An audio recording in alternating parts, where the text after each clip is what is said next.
Hello everyone and welcome to 1 Minute IT Shots. In today's video we're gonna show you how to download and install Roblox on your MacBook.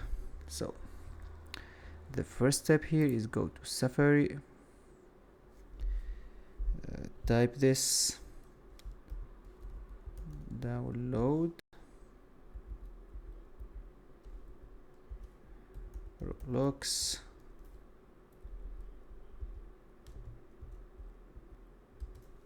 on Mac.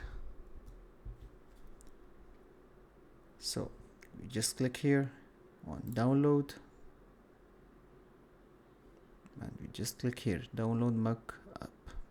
So we have to make sure to click on download Mac app, not Windows.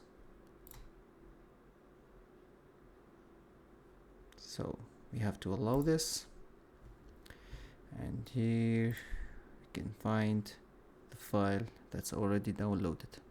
So just click here to move to the next step to install Roblox.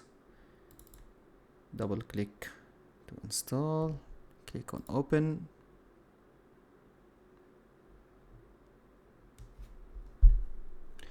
We just have to wait just a little bit. Yes, it's installing.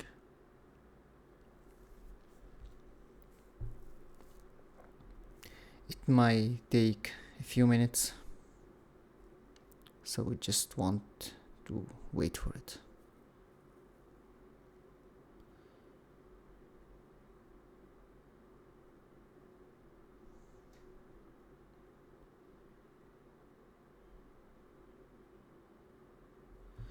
So as you can see here, we have Roblox in our macOS. It's working. You just have to create account if you don't have, or sign in your old account and enjoy your game. Thank you for watching this video. Don't forget to subscribe and hit the like button and share it with your friends.